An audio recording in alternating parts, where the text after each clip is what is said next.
ازيكم عاملين ايه الاخبار؟ وحشتوني جدا جدا جدا. بصوا، مبدئيا يعني هي زاوية التصوير مش احلى حاجة، بس عشان انا يعني مش في البيت بتاعي. حبيت النهارده الفيديو يكون خفيف كده ولطيف، واقول لكم ايه الحاجات اللي انا باخدها معايا وانا رايحة مصيف. الحاجات اللي انا باخدها معايا من السكين كير يعني تحديدا.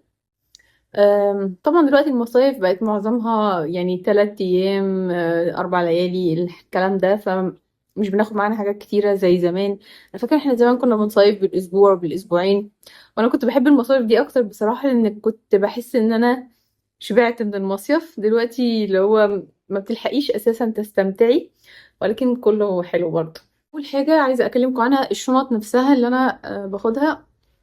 الشنط دي من مينيسو، الاتنين دول من مينيسو، ودي كمان من مينيسو، بس دي جلد. ده شكلها دي جلد، لكن دول ووتر بروف. فانا بحب دول اكتر عشان لو حاجه اتدلقت لا قدر الله ما تبهدلش الدنيا في الشنطه وكده. فتعالوا اوريكم الحاجه اللي في الشنط اللي انا باخدها معايا. طبعا بما اني رايحه مصيف، فاكيد اكيد اول حاجه باخدها هي الصن بلوك. باخد معايا 3 4 صن بلوك. هيخلص مش هجيبه تاني اكيد. نفس الكلام ده، بس ده انا خلاص يعني ده بستخدمه على ايديا علشان هو خلاص قرب يكسباير. مش ضامنه حمايته اساسا، فبستخدمه على ايديا او رجليا. ده بتاع لاروش اللي هو السبراي. بس يخلص هجيب مكانه بتاع فاكيشن، لان هو نفس الفكره اللي هو بتجددي بيه صن بلوك. بيتحط كده وبيتحط فوق الميك اب. بس تخلوا بالكم تكونوا قافلين عينيكم، وبعد ما ترشوه ما تستنشقوش الهواء اللي بيبقى يعني عليه المنتج. كمان ترشوه في مكان مقفول، علشان لو رشتوه في مكان مفتوح زي لو انتوا قاعدين على البسين مثلا او في البحر، هتلاقوه كله طار في الهواء، ما جاش على وشكوا اساسا. انا هخلص ده واجيب بتاع فاكيشن، لان هو نفس الفكره، وتقريبا الوحيد في السوق اللي نفس الفكره، لان انا جبت بتاع انفينيتي وجبت بتاع بوبي. مفيش اي حاجه نفس فكره السبراي كده، بيبقى مكتوب عليهم سبراي، ولكن هما بتيجي تطلعيه تلاقيه طلع على ايدك زي اللوشن. لكن الحاجه اللي نفس فكره بتاع لاروش، واللي هي بتاعت فيكيشن. وكويس ان انا يعني قلتها لكم هنا عشان تبقوا عارفين البديل بتاعه. النوعين دول برضو عايزه اكلمكم عنه، ده رهيب. ده بتاع سكين سايد، رهيب رهيب، حلو جدا جدا، ملمسه خفيف، جيل كريم. بصوا، ولا اي بقى تقولي لي وايت كاست ولا اي حاجه، وبيمتص بسرعه، ومفيش اصلا اي يعني اي ملمس اللي هو اللي احنا كنا بنضايق منه ده بتاع السان بلوك. وده فيه نياسياميد، ده عجبني جدا. كمان بتاع سيرش عجبني قوي، بس انا لسه سايباه في العلبه علشان انا بس اللي بستخدمه، ف بخبيه منهم بصراحه. ده بستخدمه انا بس، وبستخدمه على وشي بس، علشان يعني في حاجات ممكن استخدمها على وشي وعلى ايديا، ولو رجلي باينه او كعب رجلي يعني او كذا. ده كمان تحفه جدا جدا برضو. نحاول نرجه كده بسيط عشان هو فلويد من جوه. اتدلق على بنطلوني. بصوا قد ايه هو يعني قد ايه هو بيجري. فتخلي بالكم، هو شبه بتاع لاروش القديم ده اللي هو الشاكا فلويد.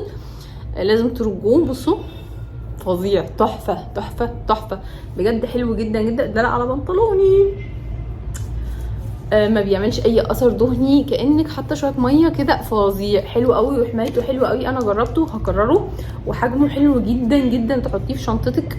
تحفه تحفه تحفه. بس الحاجه الوحيده اللي تخلي بالك قوي منها ان هو ممكن يدلق وانتي بتستخدميه.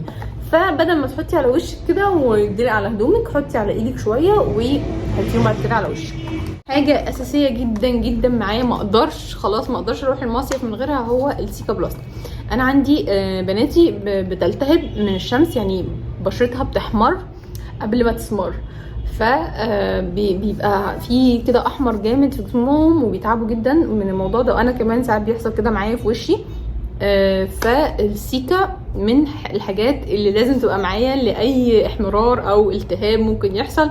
بجد مفعولها حلو قوي، بتهدي في لحظتها، ومع الاستمرار عليه طبعا بيخفف الاحمرار الجامد ده اللي حصل من الشمس. حتى لو هم حاطين سان بلوك، متعرفيش برضو كنترول قوي، لان الشمس مع حمام السباحه، مع الكلور اللي في حمام السباحه، مع ان هم يعني تقريبا اليوم كله قاعدين في البول، فالموضوع بيبقى صعب شويه. فمعظم الوقت للاسف بتحصل التهابات وكده، فلازم ده يبقى معايا صديقي ما اقدرش استغنى عنه بصراحه. دي تاني علبه اجيبها وهو حلو جدا جدا وحلال فيه كل جنيه. تاني حاجه بقى باخدها هي لوشن صغنون كده. كنت كلمتكم عن اللوشن ده ان انا عايزه اخلصه في فيديو من الفيديوهات اللي قبل كده، وهو دلوقتي خلاص يعني وصل لحد هنا لسه ما خلص. حلو قوي قوي قوي، بيعمل انتعاش بقى وفظيع وما بيلزقش كده وامتصاصه خفيف وريحته تحفه. بحب ريحته قوي. فده من الحاجات اللي حجمها صغير كمان، ف يعني مش هتضايق بقى ان انا واخده مليون حاجه معايا، لا عادي انا باخد مليون حاجه بس مليون حاجه حجمهم صغير. طبعا باخد كريم عين وباخد كريم للوش، بس المنتجات دي خلاص يعني انا بخلصها بس مش هجيبها تاني. بس يعني اللي انا عايزه اقوله ان احنا ناخد حاجات تكون بلاستيك عشان احنا مش عايزين الحاجه تتكسر ونزعل عليها. كمان الحاجه تبقى مثلا بامب كده تبقى سهله في الاستخدام. فكل ده كل الحاجات اللي انا وريتها لكم دي كانت في العبوه دي بقى اللي فيها الميك اب اللي انا باخده. حسن الفيديو طويل شويه، انا مش عايزاه يطول، عايزاه يبقى فيديو خفيف.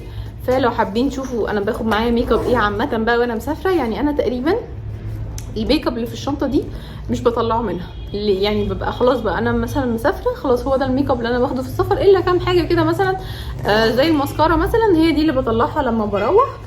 بطلعها من الشنطه علشان خاطر ايه الماسكارا بتنشف، لكن اي حاجه تاني بسيبها لان انا معايا غيرها، ولان انا كمان لما اجي احضر بقى الشنطه ما ببقاش شايله هم الميك اب وتحضير شنطه الميك اب وكده. بالنسبه لادوات العنايه الشخصيه اكيد باخد معايا شامبو وشاور جل. يعني مثلا الشاور جل ده العلبه انا محتفظه بيها، بس الشاور جل اللي جواها تقريبا بتاع فريده، لان انا بحب الحجم الصغير ده. اي نعم بيبقى فيه شاور جل في الاوتيل، بس طبعا بيبقى صغير جدا يعني ما بيكفيش، وبيبقى فيه شامبو بس بينشف الشعر جدا. فانا باخد معايا حاجتي، وده الشامبو بتاع كلير برضو لما بتخلص بفتح العلبه عادي جدا كده وباخد منها عادي وبحط فيها قصدي اللي انا عايزاه وبقفلها خلاص كده. فهو ده الشامبو والشاور جل. معايا الفرشه دي كنت جايباها من ميني سو. احلى حاجه فيها ان هي بتتقفل فمحافظه عليها، او لو انت مش عندك فرشه زي كده ممكن تجيبي الغطا بتاع فرشه الاسنان او تجيبي فرشه اسنان بالغطا عشان لما تحطيها وسط الحاجه تبقي محافظه عليها يعني. وباخد معايا ليفه صغنونه. الليفه دي اصلا في اوتيلات بيبقى فيها ادوات عنايه زي كده، فباخدها دي بغسلها طبعا وبنشفها وكده، وبخليها دي مخصوص للسفر عشان هي حجمها صغنون قوي كده، فدي بخليها مخصوص للسفر. كمان الفرشه دي مخصوص للسفر. فانا كده مش يعني مش بتعب قوي في حاجه السفر، ان انا عايزه اخد معايا كل حاجه. عايزه اخد معايا الشامبو والبلسم والكريم والسيرم وفرشه الشعر، وده غير الصن بلوك ومش عارفه ايه، وده غير الميك اب بتاعي، فتبقى حاجات كتير قوي قوي فبتاخد شنطه لوحدها. لا فانا محدده على حاجات معينه هي دي حاجه السفر، فانا كده خلاص عارفاهم. يا دوب مثلا بس بملى الشاور لما بيخلص وهكذا، ببقى عارفه ايه الحاجات اللي انا هاخدها للسفر.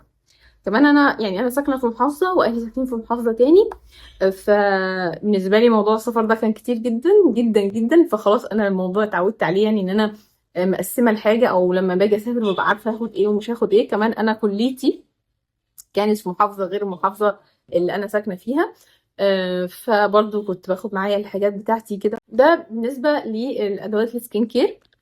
اتمنى الفيديو يكون عجبكم، استمتعتوا بيه، وفيديو كده صغنون وخفيف. حابين ان انا اعمل فيديو عن الميك اب اللي انا باخده معايا اثناء السفر، اكتبوا لي في الكومنتات وانا اعمله ان شاء الله. ممكن اعمله فيديو شورت كده صغنون.